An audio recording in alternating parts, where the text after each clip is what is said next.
Praise the lord, హల్లెలూయా. దేవుని నామానికి మహిమ కలుగును గాక. ఆంటీ పేరు వచ్చి రమ, సిస్టర్ రమ గారు. సో మనకు తెలుసు ప్రార్థనా పరురాలు.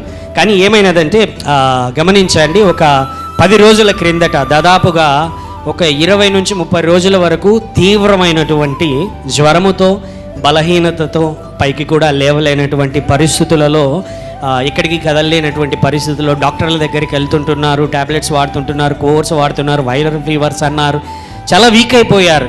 దానికి తోడు ఒళ్ళు నొప్పులు రావడము, ఎముకల నొప్పులు రావడము, అన్ని ఎఫెక్ట్స్ అన్నీ కూడా ఒక్కసారిగా జ్వరము తీవ్రత వలన ఎక్కువగా రావడం వలన చాలా ఇబ్బంది పడ్డారండి, చాలా ఇబ్బంది పడ్డారు.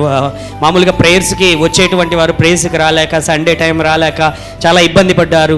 దేవుని మహాకృప ఏంటనంటే సంఘంలో స్త్రీలందరూ ప్రార్థన చేశారు. నేను ఫోన్ చేసి ప్రార్థన చేశాను, మళ్ళీ ఆంటీ కూడా ఫోన్ చేసి ప్రార్థన చేయించుకున్నారు. ప్రార్థనల వల్లనే దేవుని యొక్క మహాకృప.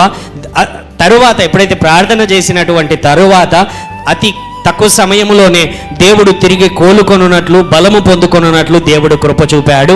దేవుడే సహాయం చేసి చాలా వీక్ అయిపోయారండి, చాలా వీక్ అయిపోయి లేయలేని పరిస్థితుల్లోనికి వెళ్ళిపోయారు. దేవుడే కృప చూపి త్వరగా కోలుకొని నిలబడి బలము కలిగి లేచున్నట్లు దేవుడు కృప చూపాడు. గట్టిగా చప్పట్లు కొట్టి దేవుని నామాన్ని గణపరుచుకుందాం. Amen, hallelujah. God bless you aunty.